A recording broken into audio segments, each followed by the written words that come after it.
Season 2 of the Behind the Mask podcast is proudly supported by Chemist Warehouse. Here at Behind the Mask, we acknowledge that Aboriginal and Torres Strait Islander peoples are the original storytellers and custodians of the land on which we live and meet today. Behind the Mask is a podcast about sharing authentic stories. And in continuing that legacy of storytelling, we acknowledge that we're honouring and celebrating Aboriginal and Torres Strait Islanders' traditions, customs and stories. And we pay our respects to their elders past, present and emerging. In this episode of the Behind the Mask podcast, we discuss self-harm and suicide. If any of these issues are triggering for you, it's probably best to skip this episode. I'd had a very violent marriage with my husband, the father of my two sons. I tried opening up and speaking to my family, but either they didn't believe me or they just didn't get it. And I decided, well, that's it. I have to kill myself. I was on the streets of Hollywood late at night and got jumped by a gang. Was beaten pretty severely to where I thought, I might die. And I remember I had this sensation of drowning because I kept getting up and thinking, if I stayed down, something really bad was going to happen. I took an overdose and some alcohol in a share house at the time.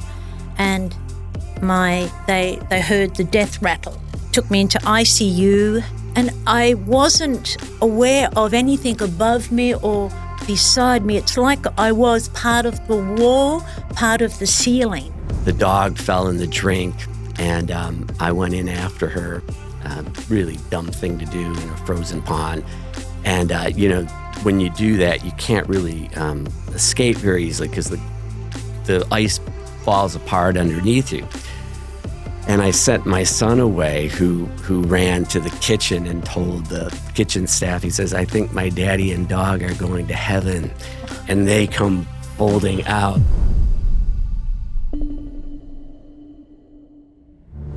I'm Josh Pitterman and welcome to Season 2 of the Behind the Mask podcast. This show is about our diverse and extraordinary guests whose authentic stories have challenged them and changed them.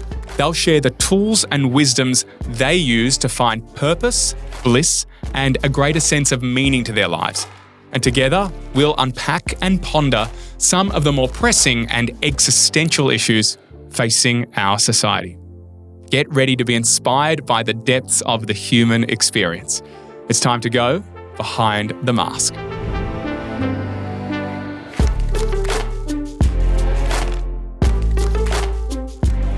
Death is often considered a morbid and taboo topic, something that many people are afraid to truly confront.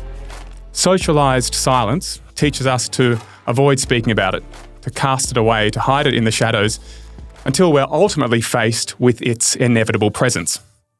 But if death is the culminating adventure of this adventure of life, how can we best approach that final instalment? And how can we have a relationship with death in the here and now that enables us to live a more fulfilling life? It's time to go behind the mask of death. And I'm joined in the Roland Media studio today by Buddhist Chaplain and Death Doula Annie Whitlocke, and the Executive Director of Social Health Australia and the founder of the Green Burial Council in the US, Joe Sehee. Welcome to the Behind the Mask podcast, Annie and Joe. Thanks, Thank you Josh. for having us. I'm so rapt to have you guys on the show. We've been chatting for the last week or so. I've been getting to know you a bit behind the scenes because I have such reverence for this topic and this conversation and for the work that you guys both do in this space. So let's start with that. Social Health Australia, for those who haven't heard of it, I know you're both involved in it. What is it and what's its mission? So it's a deductible gift recipient charity that we started about 5 years ago, primarily to support people impacted by social isolation and loneliness, but specifically people dealing with major illness, disability, grief, loss, transition.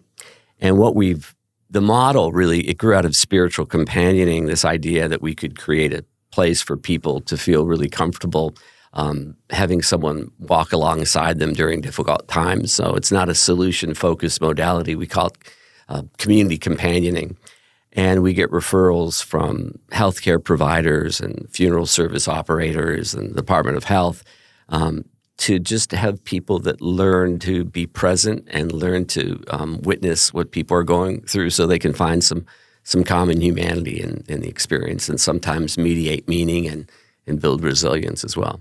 So it doesn't just pertain to death or dying. It's really any suffering or grieving or anything, just the ability to sit in the whole of that with someone rather than, probably what pull them out. That's right. Which is really what I guess Western medicine or the hospital systems or just Western society, I think, is probably conditioned to believe, and we have to do that it's a failure.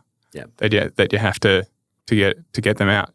So you talked a bit about loneliness in that. I think that's probably the thing I fear most when it comes to death, that feeling of, not having anyone there with you, potentially. I think that's what I'm most afraid of, that separateness, and a feeling of just being alone. How do you work with people who are in that space? What does it look like? Well, Annie's probably got a bit more experience doing that. We, as fragile human beings, that the unknown naturally scares us because we haven't walked down that street before, and so we like to stick to the behaviours that are familiar with us. So all of our lives we think we have some control, that we have the power to do this, or if I'm lonely I can do that, or if I want to visit someone I can do that, and then we find ourselves on our deathbed and whole lot of things are changing inside ourselves. Our people, they're also changing their attitude towards us. So it can appear to be a bit strange. Oh my gosh, I've never felt like this. I'm feeling really weak. My memory's not so good. It depends, of course. Some people die like that. Some people can take months, years to die, or days or weeks, hours. So, you say that your fear, would I be correct in saying it's a fear, is loneliness. And yes. Dying alone. Dying alone. Yeah. There was an organisation that started off in America, and I said to not die alone, and they started it here in South Australia, but it never really got off and started. But it's true, there are so many people, especially in nursing homes, these people who may not have any of their people around, and all they've got are the carers and the nurses there, perhaps some other residents, and they will usually die alone. And also people in the streets, they will often die alone, although I think that there could be probably more of a community for the people on the streets. Than those potentially in nursing homes who don't have families or people to connect with? Look, I can't prove that, but I sort of feel that there would be more of a community for them.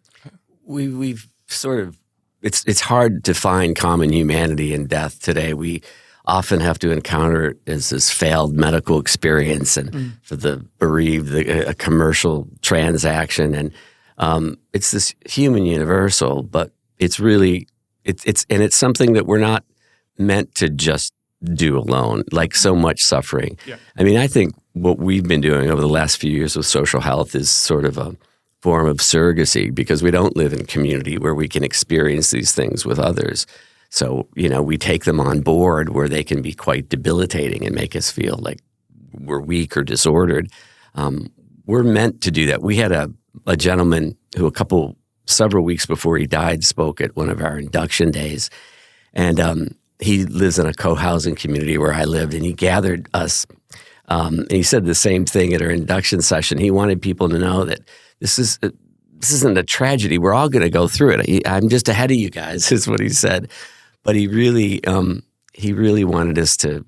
He wanted to make that a teachable moment, and wanted us to see that it's part of our common humanity. It's not an error. It's not a failure. Right. Of any system, or it's just it's a part of the adventure of life, as I sort of said it at the get-go.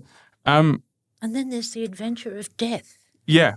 And the adventure of dying. Yeah. And as a death doula, firstly, explain the role of a death doula for those people who have never even heard of the expression, which are many, because I've been talking about coming onto this episode for a little bit, or having the chat with you guys, and people are, I've never heard of a death doula. Like, explain to me. I go, well, wait until you hear the episode, and he's going to tell you. So there's lots of different names. So, it depends who I'm talking to. Yeah. Sometimes I'll be a death elder. Yep. Sometimes I'll be an end-of-life advocate. Yep. Or sometimes I'll be the death doula. A death doula is there for the person who has a terminal illness and their people. Yep. It's not just that one person. We can be with people in all aspects. It could be just sitting with them. Yep. It could be listening, allowing them to open up and speak about their fears, their victories, their achievements, their failures, with no judgment. Yep. And I call it the practice of shut-uppedness. Just shut up and listen. Yep. And we're not good at listening. From my own experience, I've had that. So we will be with the person leading up to their death. At the time of their death, we will be with them after their death. We will wash the body. We will anoint the body, whatever they want or whatever their people want. And I'm deliberately not saying family, because not always family is there. But I suppose it's their own special family that they have created. And we work quite well with the medical system, with the nurses and the doctors. It can actually continue. I will still get phone calls from people 1 to 2 to 3 years later, because things have changed after their person has died. Then they just remember how it was. For me, one of the most important things as a death doula or death elder is to not supervise, not direct, but to let people know that they can do this. Some people are really scared. I don't know what to do. I don't know. What are the rules? And so one of the things that I say, this is the beauty of it. There are no rules. We can just move around and we can do things, whatever feels right for you. And in Australia, in Victoria especially, so the person after death and after they've got their cause of death certificate, that's very important, they can stay at home for as long as they like. Usually, I was with this lady from the book, Katrina, from The Believer. And Katrina, we're going to talk about The Believer. Okay. Yeah. And so Peter, her husband, and she really wanted to die at home. And I said, okay, well, we're going to make that happen. So we got a whole lot of things in place. And when she did die, she died beside Peter. And he would say to me, maybe I could have her home for about maybe 12 hours or a few hours and see how it goes. So absolutely. So we got a cold plate in and we set it all up. And she was home for 5 days. Really? Yeah. He wasn't ready to let her go. Oh, my God. And then after 5 days, he said, okay, He's I'm ready. Wow, I didn't realise you could do that. You can, when you're in hospital and someone dies in hospital, you can have that person brought home. Really? When your person has been killed in a car accident or trauma and they're in the coroners, depending on the circumstances, of course, they can come home for a vigil. Is it common for people to want that experience? Or do people feel that they also are conditioned to the morbidity of death, and once a body's dead, it's no longer for me to have? Some people are like that. Some people that said as soon as they're dead, they just can't go there, and totally respect that. But there was one lady, there was a family, this was at Monash Health as a pastoral carer, and I went to visit this young man and a woman. They had their first child who had died, and they were holding the baby, and the grandmother was there, the maternal grandmother, and she was saying to her daughter, put it down. Don't hold it. Not even giving it a gender. And the child had a name, and I would call it by this name. And so the mum and the father, distraught. They had no expectation that their baby was going to die. And then, so they're talking about their feelings and their hopes for their little Candy and how they're feeling. So first of all, I acknowledge that you are now a mother and a father. This is your baby. This is your first child. And then, so the grandmother found it really hard to see her daughter holding this dead baby. And then after a while, and I said, because they were going to take the baby away, and then I said to the grandmother, would you like to hold your granddaughter? And as soon as I said that, she said yes. Oh, God. And then she held her baby granddaughter. So before that, no, it's dead.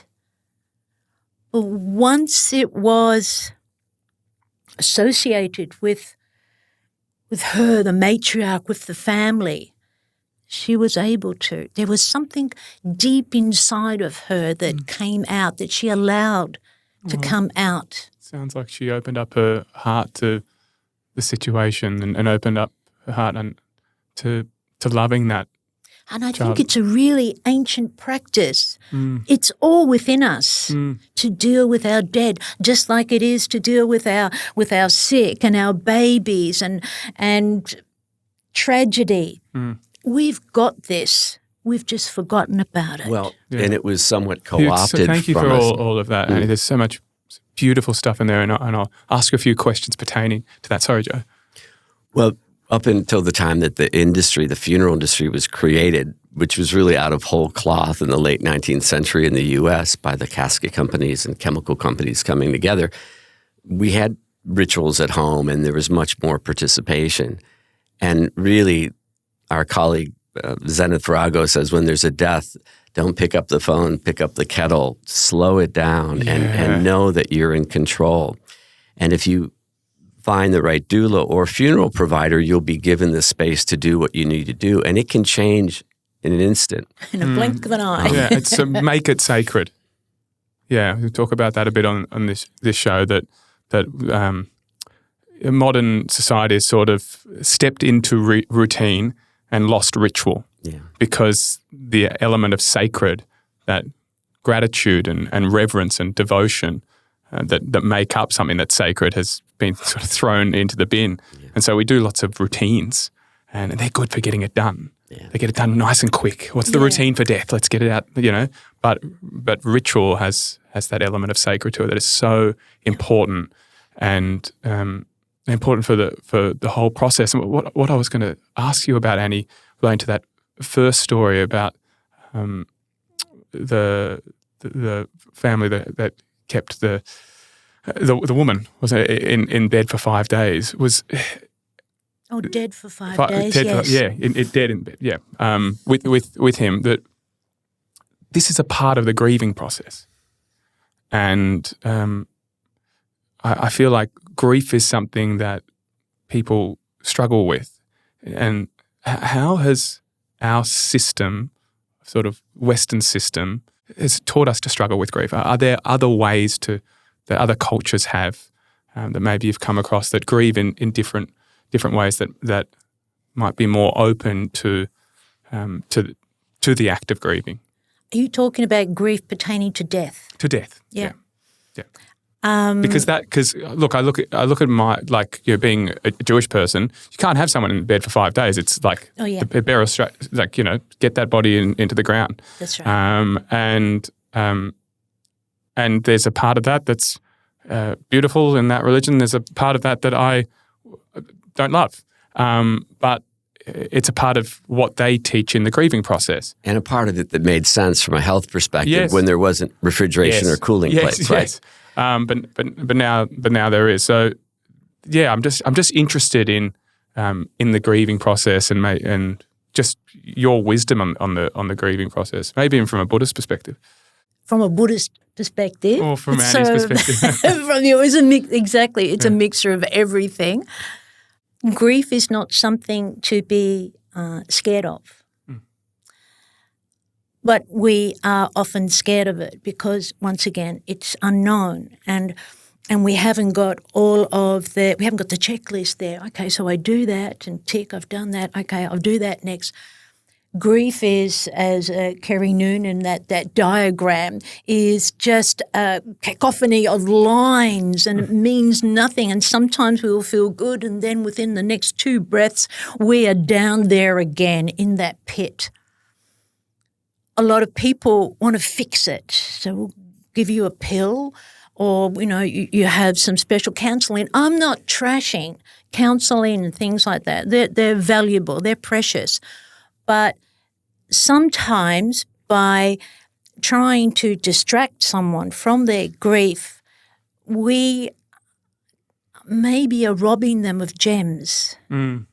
Gems that can convert into precious stories that will serve that person for many generations. That's beautiful. We're not that good at saying goodbye. We're not good at change. So I liken it to just change. And so this is what we think, this is what our life is, and this is how it's set. And then all of a sudden, as Joe said, it changes in the blink of an eye. What do we do? So there's that, so we outsource it. Because we think that if we outsource it, then we don't have to hold it in. But it's still in there. Yeah. And it's still in our system and it comes out in many different ways, weird and beautiful ways. And potentially damaging ways if we suppress it. Yes.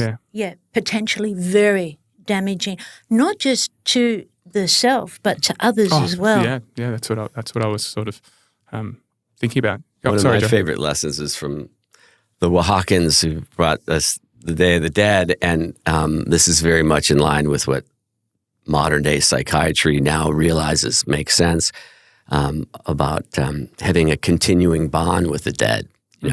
You think about all the people that you love and know, they're not in this room with you right now, but you can conjure up their memories and you can stay in touch with those people.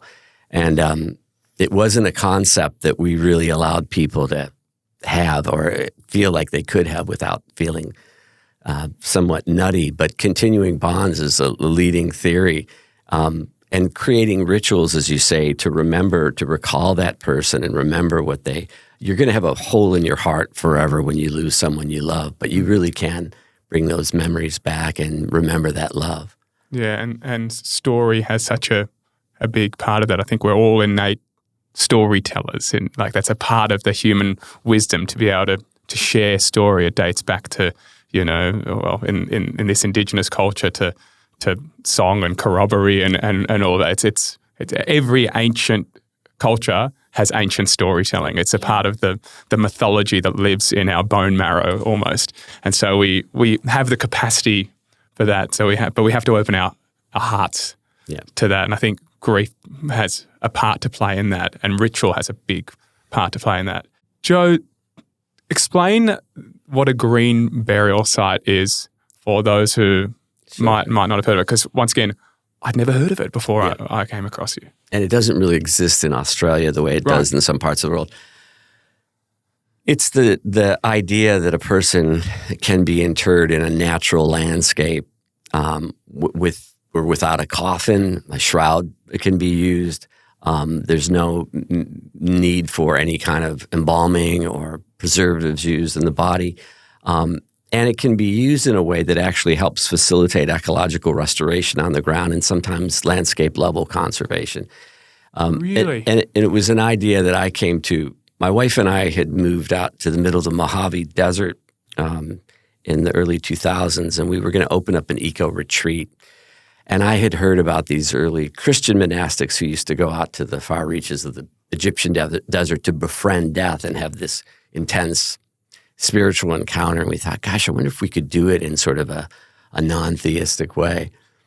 And we got distracted by this idea and started to think about, could we actually allow people to do that on this property? And there was a man in the States, a doctor named Billy Campbell, who was already experimenting with that idea of doing burial in the forest. And we started to work together and created a nonprofit called the Green Burial Council to set forth standards to engage the industry and the conservation community and create linkages and start to tell that story and let people know that they have options when it comes to where they want to have their last rituals and what they might want to come back to.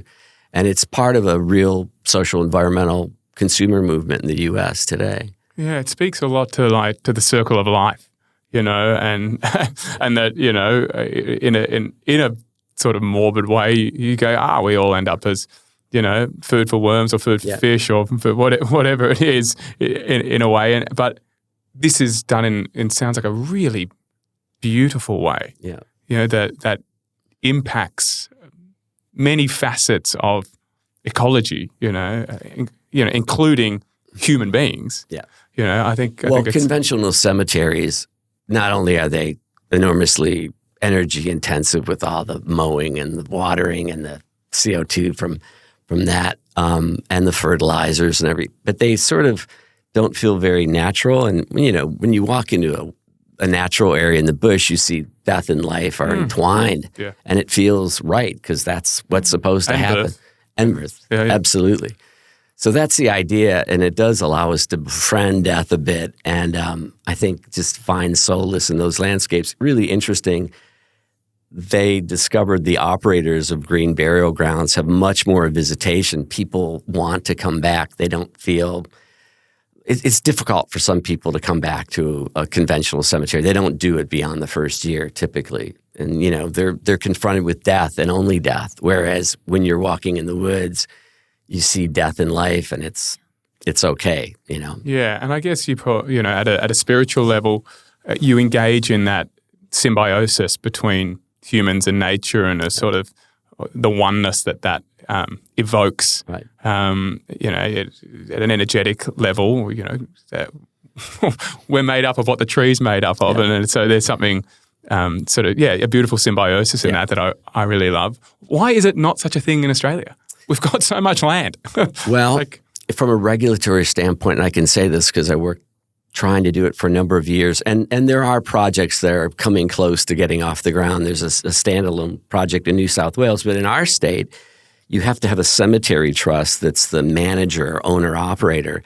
So, and cemetery trusts typically have to cater to the needs of all the communities that they serve. So they have sections for Chinese Buddhists over here and Greek Orthodox over here, and maybe there's a section for eco-conscious consumers. But it's difficult to just dedicate that land to do a natural burial ground. Hopefully that'll change. Are there talks of that? There are, and there's some people on a couple of different fronts doing some good work. Yeah, it'll happen eventually, but it's much more difficult. As opposed to being a funeral director in Australia, anyone can hang out their shingle. There's no requirements at all. There are no standards. There are starting to be some standards and for death doulas. There's a new Cert 4. But burial grounds are going to be tricky here for a while, especially in states where it's highly regulated. Yeah. I want to talk about boundaries, which I imagine would be something that you'd both really that would both really challenge you in ways. How much of yourself you can give. I'm listening to those two stories you shared, about the stillborn and about the man who's sounds like he held his woman for 5 days, and it just breaks my heart. Like, I can't imagine how, like, the load that your hearts have to endure? How do you carry that load, and how do you keep healthy boundaries to, mitigate how emotional that you might get? Because, from knowing you guys for the short period I have known you, you both got great big hearts. So Joe and I were laughing at each other. The whole time I'm asking that question, these two are sort of pissing themselves in the background. We're going, I'm hopeless at boundaries. Really? I'm the first to admit it. Yeah. Because as Joe said, things change in the blink of an eye. So, we'll be with a group of people and things are going, pretty much according to plan, what they usually do, and then things will change. Well, I may go, this is my boundary and I'm not going to accept that kind of behaviour. But when everyone is in the pit of despair and grief and a whole lot of other cacophony of human emotions. Anger, blame. So many, everything, it's all there. Yeah. It's an orchestra. Yeah. But I can say, having witnessed Annie on a couple of occasions, she talks about being not very boundaried, but in the moment, when you're with a family, you drop into that space where when you're around people who are suffering pervasively, we used to call it compassion fatigue. It's now called empathetic stress disorder. There's impacts that have to be mitigated. But compassion fatigue. I I much prefer that expression. Well, it's not quite accurate because you really don't. Compassion, you're not going to give away too much compassion and do yourself in. Empathy, being overly empathetic is really what gets you in trouble. Compassion should be infinite, shouldn't it? It is. It really is. Because it's something that happens together. You're suffering together. The trick is, I was watching Annie. I was invited into a very complicated situation to support a man who wanted voluntary assisted dying. And I had the chance to sort of back away and let Annie have this conversation with this person's wife who was really struggling with it. And I'll never forget, I felt like I was watching a documentary on Annie, because this person didn't want to allow her husband to have the substance that he had a right to and had teed up. And this is a problem that a lot of families face with voluntary assisted dying. There are these ethical issues and people will do all sorts of things. And they're not in cahoots on the notion of it happening. Yeah. And this person had witnessed their mother dying of the same disease horribly a year earlier. And so the natural tendency was to kind of have some anger toward this spouse. And well, I was allowed to have it because I was witnessing Annie, who was so present and was so able to dismantle what the situation was. And I've seen you do that. And a lot of times in the moment when you have your game face on, I think you're very boundaried and that's what saves you, because you wouldn't be around otherwise with the amount of suffering that you experience. I think you're much more boundaried than you understand you are. Thank you, Joe. Well, there's a great quote of yours. We're going to get to quotes in a second. There's a great quote of yours that I love, is that talking about death doesn't make you die. Yeah. Talking about sex won't make you pregnant. And talking about muffins won't make you fat. That's right. Yeah.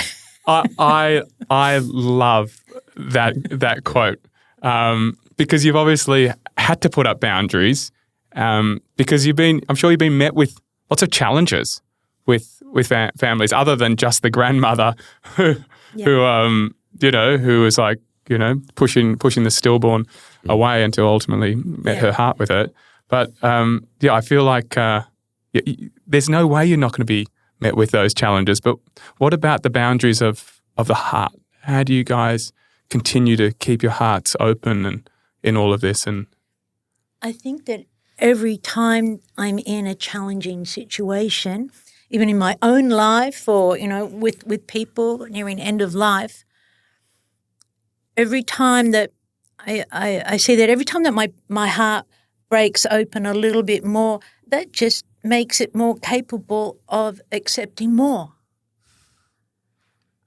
I look at it that way. Rather than closing me off, I just open more. So beautiful. Joe, what about you?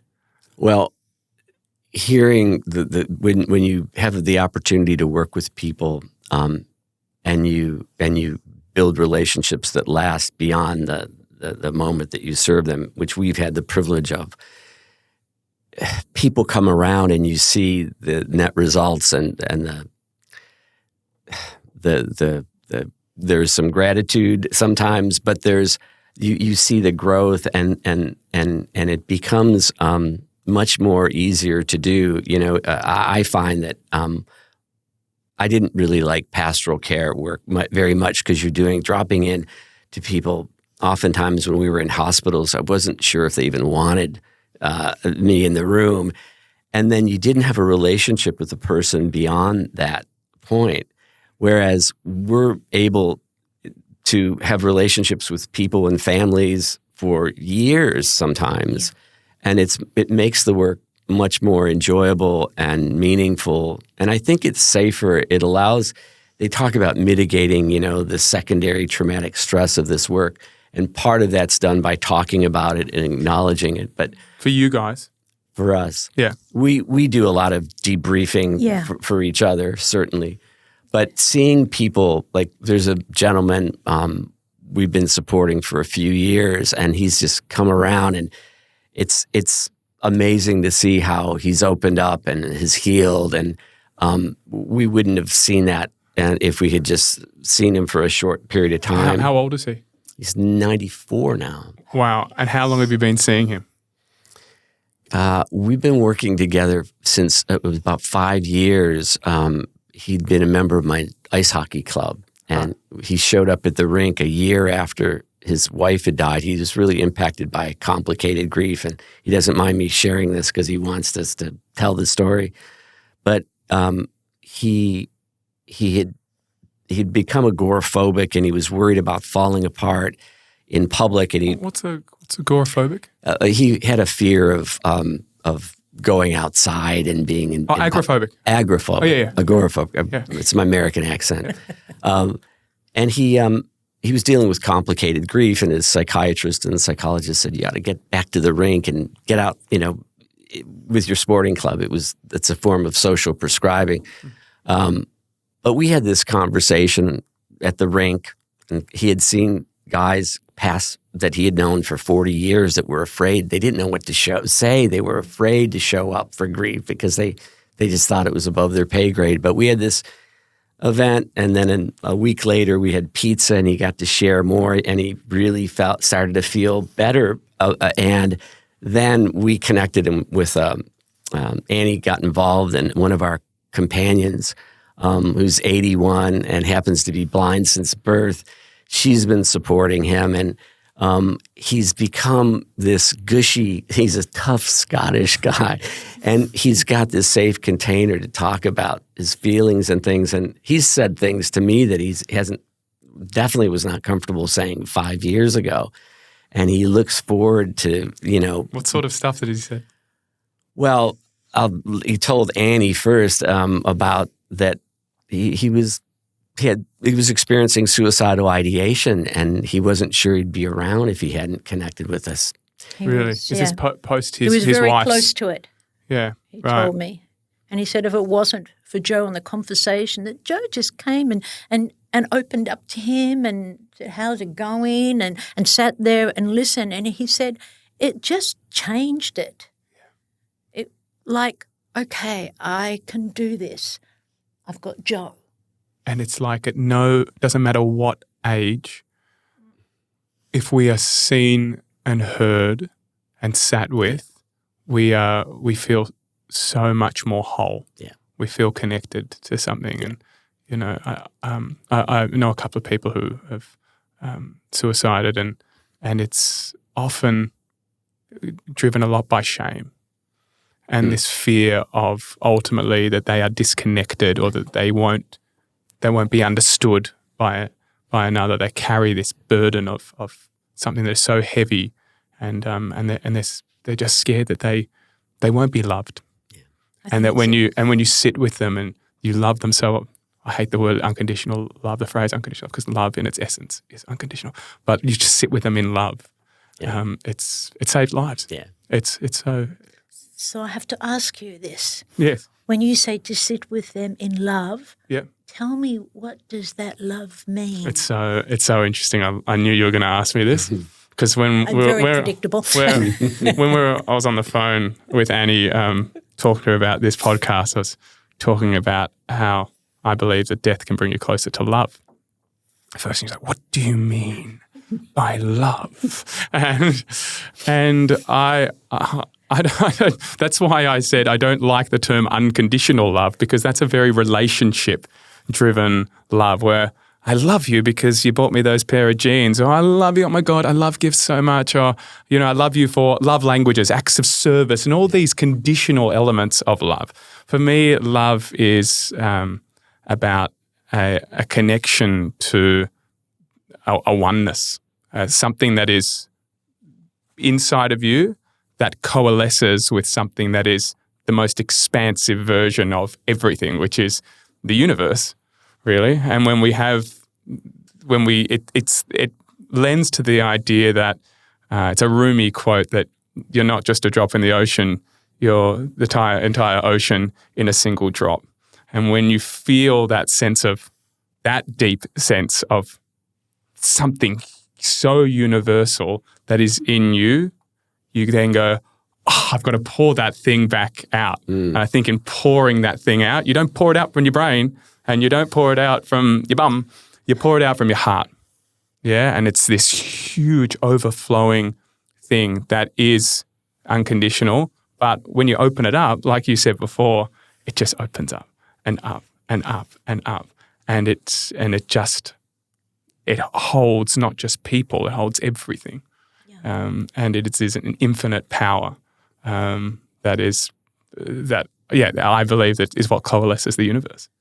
Yeah. I always find it so funny that Annie struggles because she's the most loving person I've ever met. So that's my very spiritual look at love. But obviously, we speak to love at different levels, and people understand it at different levels. And I think that generally, you understand love at the level that you see love at. So if you see love at a lustful level, you'll understand love when the chick that you're wanting to hook up with gives you a big old pash, And if you see love at a level of of psychology and love me despite my problems and mental health issues or neuroses or whatever, and you're loved in that level, and you love someone at that level, that love will be returned to you at that level. But if you start seeing the universe in some bigger, wider way of souls interacting with each other and a deep oneness and at an esoteric level like that, you start to see love at that level. So it only meets you where you're meeting yourself in relationship with others in the universe, I think. So that's my big spiel on love. I'd love to know what your quotes are. I'd love to know what love is to you. Yes. Before we get there. Love to me is safety. I love it. I spieled on for 5 minutes. She gave me one word. Safe. If I'm feeling safe with someone or something, then love. What does love mean? I used to think that I knew what love meant, but I hear so many people talk about, I love this and I love that and I love you. That's possessive. And Michael Jackson, I love everyone, and everyone's going, we love you. And I go, well, of course. But what if they all yelled back, well, we don't love you? Would he still love them? So I think that love, perhaps this could be from a Buddhist perspective. If I go, you deserve love, you don't deserve love, you're worthy of love, you're too far, a bit too far away for me to love you, I feel that I have to love it all. I can't break it apart and go, you're worthy, you're not worthy. Because to me, that doesn't make any sense. Yeah, so love doesn't exist in separateness. Love. Yeah, it's the bodhisattva vow. It's which what? The bodhisattva vow. Which is what? Which is that as a Buddhist, if we take the bodhisattva vow, we vow to remain on earth until we have helped the last sentient being. not just human, the last sentient being. Right. So that's not just love everyone, that's love everything. everything. Yeah. Yeah. Yeah, that's beautiful. That's very Ram Dass. Yeah. And you do. And when I hear you talk about this, I think of, there was a quote, Michael Pollan in the book about psychedelics was talking about how on LSD, people with schizophrenia don't really experience hallucination the same way because their minds are already wired so differently to think divergently. And I think you, maybe because you're so loving and it's so pervasive, you can't see it, but other people can. Yeah. I can. Yeah, it's interesting you use the words safety. If I could backtrack and go, delete everything you said for 5 minutes, Josh, for me it would be connectedness. Because I think in separateness we don't feel love. Yeah. So I'm going to do the Annie and cut it down to one word, and connectedness. What about self-love? I think that's a connection to the deep self. I think it exists in connection. But that's just my IMHO, my humble opinion. Just for the Gen Zs who are listening, I've got to talk about it in text talk.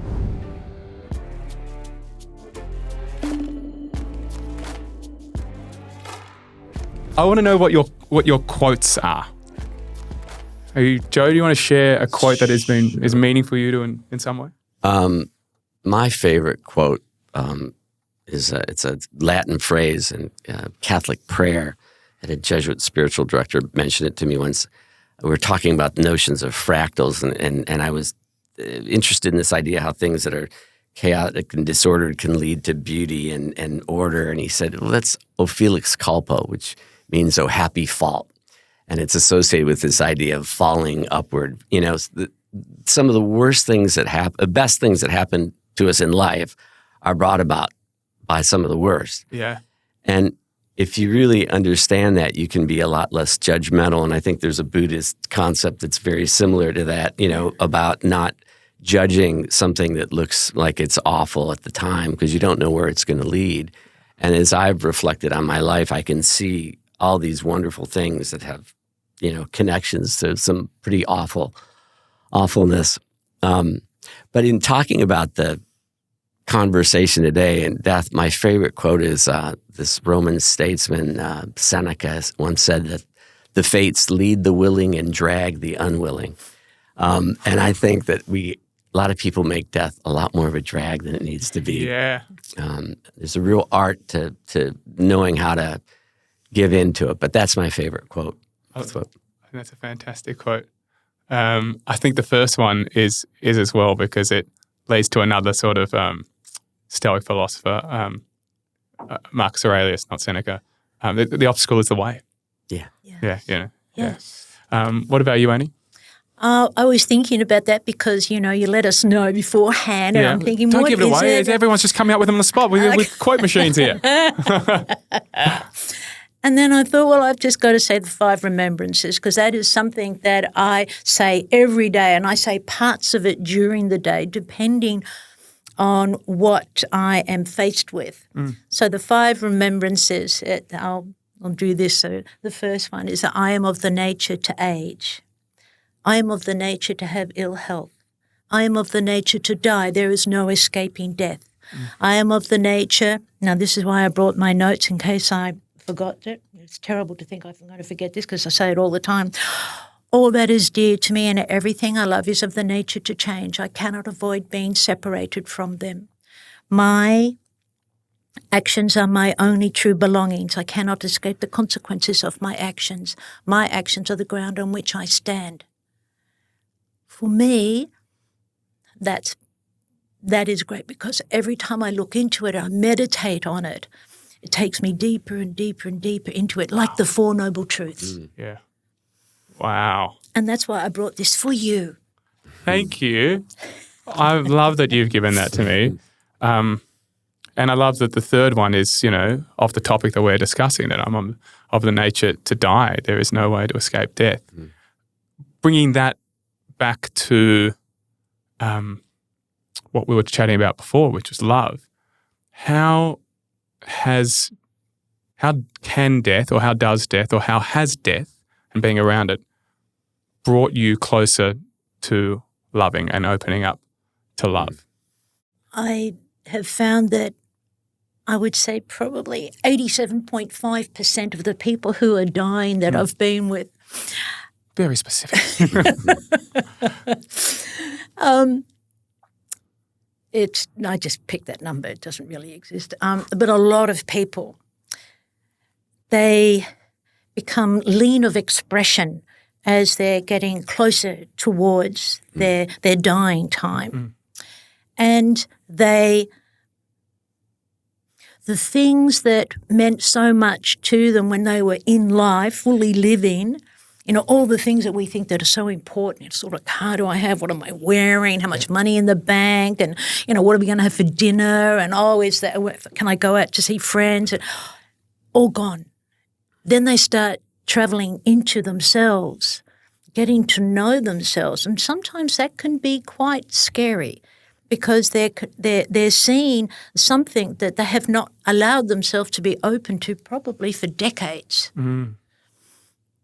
So when I'm with someone, so I ask their permission if I can speak really openly and clearly.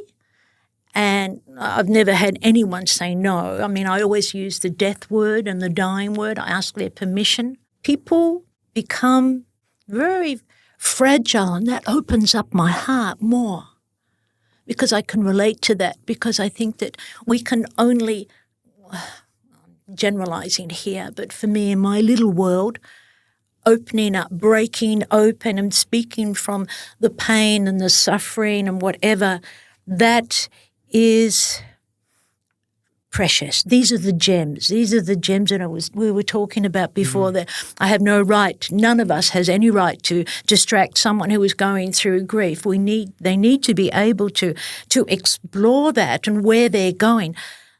And I think I've totally forgotten the question that you asked. No, I was saying that in it, do you find that, and I think you were leading to it, that as those materialistic things become less important, or less of the flavor of the identity of that individual, something else opens in that fragility that you were talking about. Yeah. And it sounds like, I don't want to speak for you, but it sounds like they lead with the heart, and that they lead with something intrinsic rather than something desiring more of the extrinsic. And it takes time, and there's a lot of pauses. So I always use the 4-second rule. And when I ask a question, or when someone has said something, so I make sure that I don't answer straight away, that I introduce the silence. And then so many people have really had that. They feel that, as soon as you ask a question, they've got to answer straight away. A bit like this podcast, but we're allowed to pause. And when someone is facing their dying time, or going through their dying time, those pauses, that's familiar to them, because that's what they're experiencing. When we chat on the phone, I asked you about your own experiences of your own death or near death, and I was met with some stuff before, especially to Joe. I was like, "Don't tell me anymore." But I'd love to hear those stories from you, Joe, because I shared on an earlier episode this season about a near-death experience I had of sort of being run off the road by a truck at 100 kilometres an hour, and flipping with a caravan and my ute, and seeing how everything slowed down, and seeing how I had so little control over my potential predicament, and how you just surrender to whatever it was in those brief seconds. But I walked out unscathed, and it's given me a real, I talked about the sacred elements of gratitude and reverence and devotion. It's doubled, tripled, quadrupled down on all those things that I have for this very fragile existence. But I would love to know your experiences.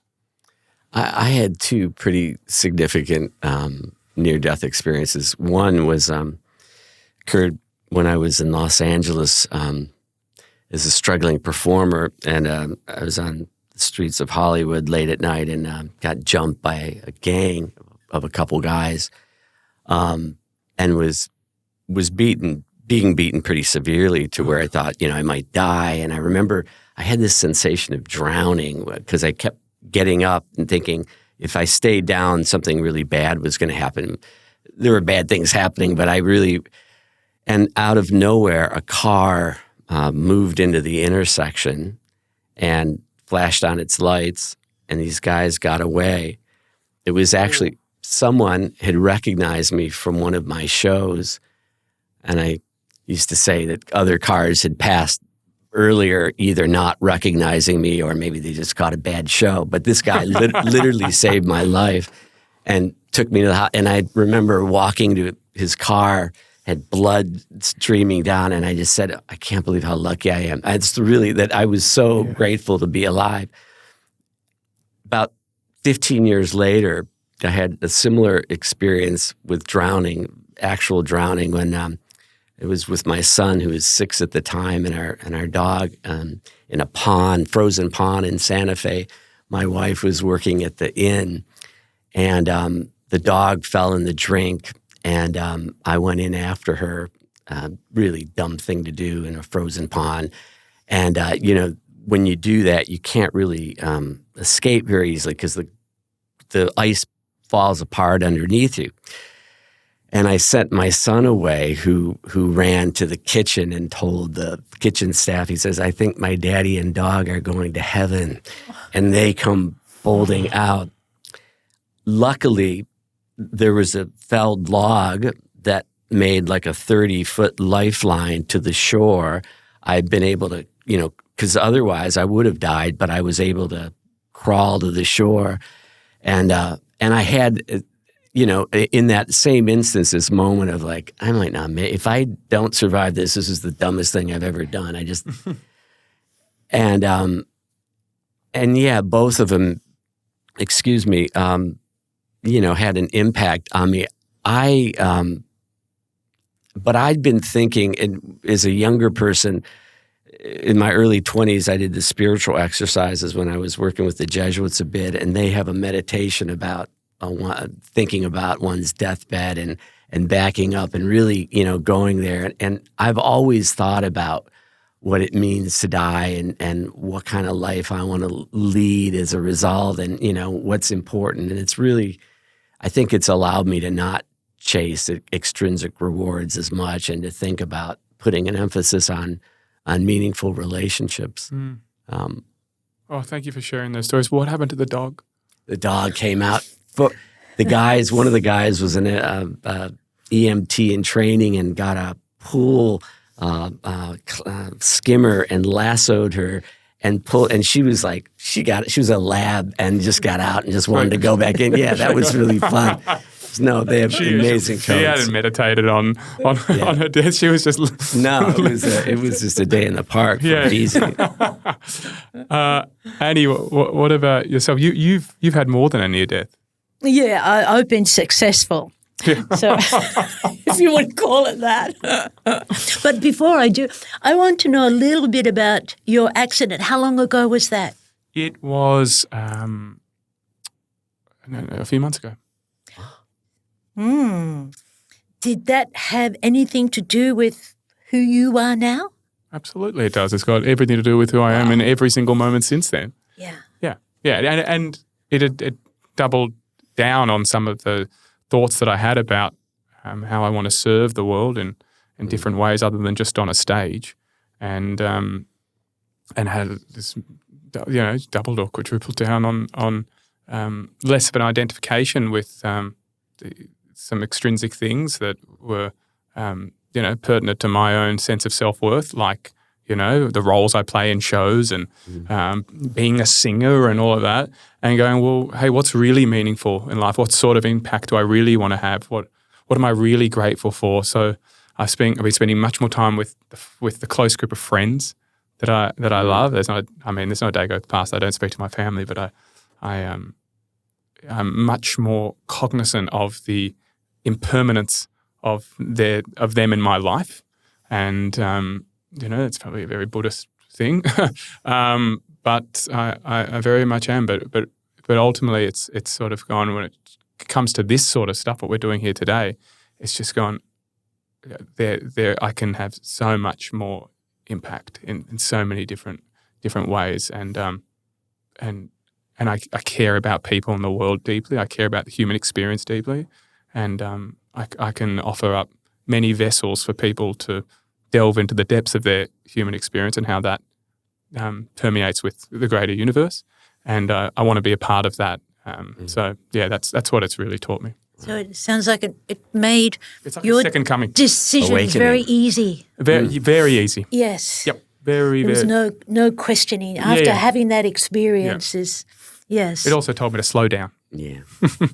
Yeah, don't stop trying to overtake the metaphoric trucks of life. Annie, tell me about your successful experience. Oh, my success. Now, I'm laughing, but it's not funny. No. I do have, and so does Joe, we do have a gallows sense of humour, which I think is necessary.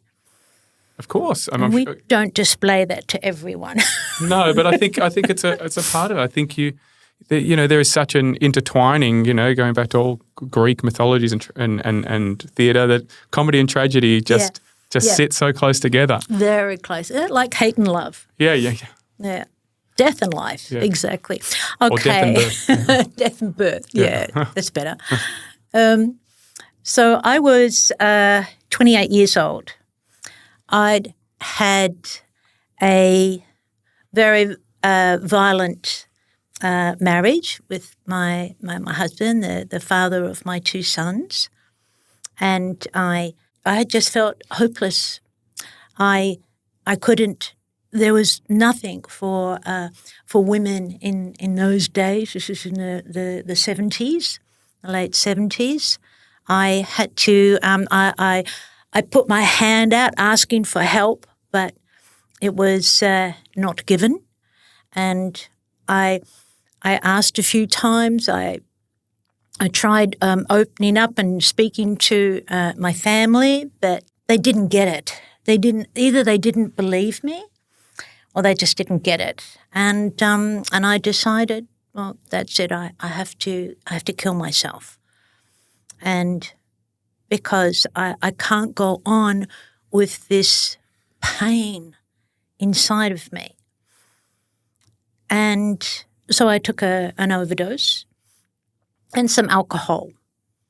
And I was in a share house at the time, and they heard the death rattle. And that was my chair then. And they wrapped me up in a sheet and took me to the hospital. So they took me to Prince Henry's, which is not there anymore. And they took me into ICU. And anyway, at that time, so what I remember so clearly now, and this was, decades ago, I was in the room. I was in the corner of the room, and I could see the doctor and the nurses, and they were all around me, and they were obviously doing like CPR, and they had the paddles and things like that. And I remember thinking, oh, leave her alone. And what I felt was I was so at peace. I felt so calm and peaceful. And I wasn't aware of anything above me or beside me. It's like I was part of the wall, part of the ceiling. And only years later, thanks to Buddhism, I thought that maybe that was my consciousness. Mm. So it's a wisp, it's that's all it is. And then the next thing I know, I was in my body. I could feel my body. And my mother was standing at the foot of the bed, and I opened my eyes, and my mother said, "How could you do this to me?" Oh. And I just closed my eyes. By choice. Yes, by choice. And then they asked me, I was there for a couple of days, and they asked me, the doctor came around, they said, look, we've got a lot of doctors here that we're very interested because you actually died for about 3 minutes, and we would like to know if you had any experiences. And I couldn't tell anyone about it. Really? I could. Now I can. Share that story? I couldn't. How long before you were able to share that? Oh, I didn't speak about it to anyone because I didn't, at that stage I had so little faith in people to listen to me and to believe me that it took probably decades. Wow. First of all, to admit that I took an overdose because I was embarrassed about that. I was ashamed. And so it took me a while to be able to talk about it. But in myself, I was thinking about it and I'm going, was it a dream? Did I just imagine it? But it was so real, it was so throughout me 100% that I knew it was a true experience. Yeah, and there will be a sect of society that will reduce it in their sort of way to make things easier to digest in their own need for control, to go, it was a dream. It was just a dream. Yes. But you know in your deepest knowing. And absolutely. Well, I think it was also very interesting that the doctors asked for me to come back and to talk to them about it. Yeah. So, maybe, in hindsight, I wish I had, because maybe they saw something that indicated that I'd had that experience. I don't know. Well, I don't know. Unknown. I feel very privileged considering how long it took you to speak about that you were willing to share. So thank you. Thank you. Thank you so much. Wow. So I've read this book recently. It's called The Believer. It's by Sarah Krassenstein, good Jewish name. And I learnt a hell of a lot about you. But harking back to something you said earlier about the grandmother and the stillborn, you also had a stillborn. 6. 6 miscarriages. 6 miscarriages. So whether or not you need to speak about that is up to you. But what I just find amazing is that you could go through that experience and then be there so many times, clearly, not just the one time with this grandmother, in other people going through that experience. But does it still bring up stuff for you? Yeah. I suppose things that I didn't have in my life or that were not given to me or offered to me, I really want to give them to others. It's that simple. Yeah. That's service. Yeah. I know what it feels like when my babies were lost. So when a mother or a father or a grandmother or whoever is talking about their baby who was stillborn or died at birth, we talk about triggers. I am triggered up to a point, but I'm fortunate that I don't have to be there in that fragility. I can be there for that person. In your suffering, but your compassionate service outweighs your own suffering. Yes. Yes. Yeah. Yes. Yeah. It's quite amazing. And when my granddaughter died, she died 8 hours after she was born. And and I was, my son rang me to let me know, and I was there with this little, beautiful little baby. It was totally unexpected. They didn't know it was going to happen. And what was interesting was my son and his wife, she had the baby, and then they left. And look, there's no right or wrong here, and I'm not, I suppose I am judging in a way, but I felt that little baby should not have been left at the hospital. That little baby, if it was me, if it was me, the shoulds, I don't like to use should. If it was me, I would take my baby home. And then they wanted for her to go to the coroner so that they could work out why she died. And then I said to them, you can have Ellie Beth, that was her name. You can have Ellie Beth home with you after the coroner's. And they didn't want that because of fear of death. Right. Their baby.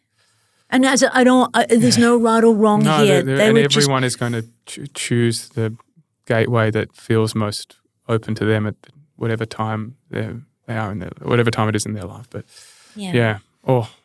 that's a lot. Joe, you talked earlier about voluntary assisted dying.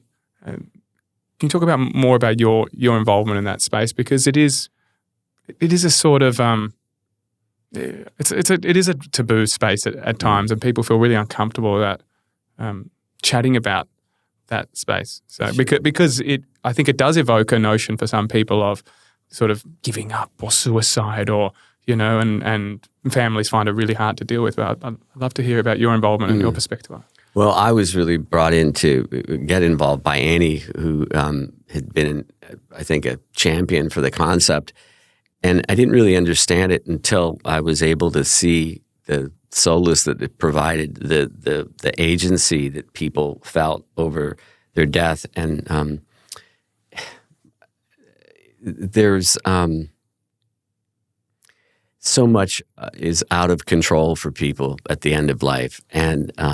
And yes, you can minimize some of the suffering with palliative meds, but it's hard for people to understand how much solace it really does provide people to know that they're going to be able to transition on their own terms when they're ready. They can get people around them. They can have whatever rituals or any important things said.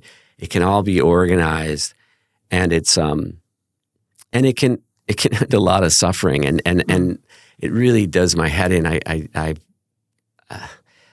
I know some people think that those of us who are advocates for VAD are trying to put people in an early grave, and I've been accused of that. But I just don't want to see anyone suffer, and I'm so grateful that we have it as an option today, and I wish the law allowed for more people to participate in it. And what we're really trying to do is to normalize it. And companioning, I think, helps to destigmatize. There's still, unfortunately, some people that are really making the situation worse by trying to, impose their beliefs. And so by being able to be with people and allow them to know it's okay, I think we're doing a really wonderful service. I think companioning is really important in that context. Yeah, and I guess for the families, just to have some control, over time and space and place, and we can be there. There is a, I was over at a friend's house the other night, and his wife's grandfather is close to death, and so people are flying in from everywhere, and there's all this sort of human coordination that needs to take place in this situation, and maybe that alleviates some of that stress around that we can sort of coordinate in a way that we can give ritual to it. We can all be there. They can all companion in a way, spiritually or at a human level. I think there's certainly a place for it, but I know that it offers up a lot of controversy for people. So I was interested in your perspective. I'm also interested, Joe, in how you transitioned or why you transitioned from cabaret performer, actor, just musical theatre, to into spiritual companioning. And how did that happen for you? I hope it wasn't from getting outrun by a truck on the Mount Gambier Highway and having no. I had a really profound experience when I was about to turn 40. I wanted to understand this notion of unconditional love. That was really the big driver for me. And I went to a psychologist for the first time in my life who said she didn't actually believe in unconditional love. So knew I wasn't going to Really? gain that insight from her. So I called up an old Jesuit spiritual director that I'd worked with in my early 20s and told him what I wanted to do. And I had this idea that it was going to be this panacea that, if I somehow could convince myself that, God loved me unconditionally, I could, enter into loving relationships that way. And I remember him saying, well, have you ever fallen in love? Because that'll really teach you. And that was like, ding. And what he helped me do was reflect on my life. And at the time, I was a caretaker for a guy that used to perform with me who was this avocational lounge singer by the name of Eddie Vegas. And he was a real character. Of course, he was a lounge singer, Eddie Vegas. Wore a jet black toupee and different shades of white polyester suits. And he had dementia. And I was thinking about that. And I thought, I think I'm okay. I think I can do this love thing. And within weeks of that epiphany, I met this great woman from Melbourne who'd come to the last performance I ever gave. And we got married a short time later, actually with Eddie as our best man. And we eloped to Vegas first. Really? He remembered none of it. And then went with the Jesuit out in the desert in Joshua Tree a few months after that. We had a bigger ceremony. But that, I was so touched by that experience, I decided that I wanted to train as a spiritual director. So I went through one of the 2 training programs at the time. The problem was I wanted to work with people that were my friends who weren't especially religious, and so decided to try to create a sort of a secular retreat center in the middle of the Mojave. That's how we got out there, and then we got distracted by the whole green burial thing, and that's how I transitioned away from performing. It was and into spiritual direction, which I put on hold. And it wasn't until really I met Annie and we started to think about, we were both kind of casualties of the Australia's spiritual care industrial complex. There wasn't a lot of space for people who wanted to operate in a more non-theistic way. And we thought, well, why don't we just be more subversive and just talk about it's subclinical, social, emotional, existential care. Call it what you like. Let's call it companioning. Yep. And let's do it at the community level rather than at the institutional level. And there's enough suffering in the world for us to not fight over, And we really just rework things so that we could use kindness.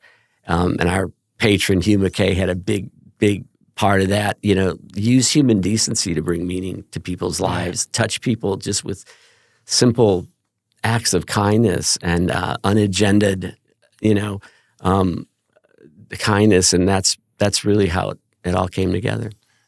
And at a sort of functional level, I sort of learnt in my research in this space that if you don't tick a religion as in a hospital, you're met with no sense of companioning, no sense of spiritual companioning. It's wrong and probably violates so the it patient's bill of asks rights. for loneliness, it asks for separation or disconnectedness or the opposite of love, in my opinion, or in my definition. And so you're filling this gap that's so needed for a society that's more secular than ever, but still requires deep connection, profound connection. And at times, religion plays a role, and people want to talk about it and want to mediate ultimate meaning. But we don't find it happens very often. And if you can dispense with those identities, you can connect at a much deeper level, and that's what we found. We get our companions to check that stuff at the door. Yeah. Annie sort of does the important yenta work where she interviews community members. Yes, she does, and companions, and she knows how to get people connected so there'll be an effective relationship. But that, it's been really great excuse to be able to be with her for the last 5 years. And it's beautiful. But what Joe said is true, that, when, myself and Joe would see people in the hospital, and the last thing that those people want to talk about is usually religion. And they want to be heard. And as I said, depending on their condition, they don't want to talk about their medical condition, because every day they're talking about that with the doctors and the nurses. They don't even know really what they want to talk about until that silence is injected, is offered. And then the thoughts start to bubble up, like when you met John. John was really the inspiration for social health. He's a couple of years younger than me, and I met him probably 6 weeks after a quadruple amputation. And my eyes weren't great, and I didn't really look carefully. And I said, "Hi, I'm checking in on people who tick the no religion box." And he lifts up his hands and says, "Obviously, I don't believe in God." And it stopped me in my tracks. And a week later, I meet his dad and said, "Oh my gosh, so good to meet you. You're John's dad." He said, "What's left of him?" And I learned about Australian hanging shit from those guys. But leans into your sense of humor that you guys have found in all of this. Yes. But John's become a really important ambassador for us. And he realized that he had this robust network of people that were there for him. And he saw all these people that didn't have anyone. There was no social support, And so he was really adamant that we had to figure this out, and was a guiding force to help us get the organization off the ground. He's one of the directors with Annie and me today. But that really would never have happened if we hadn't. So, Felix Culpa, really it was the best thing that we were tossed from the hospital. Interestingly enough, the same hospital that sort of banned humanists from working there, we work with very carefully in another silo that is happy to give us referrals for people who have deficient social support networks and are likely to come back to the hospital.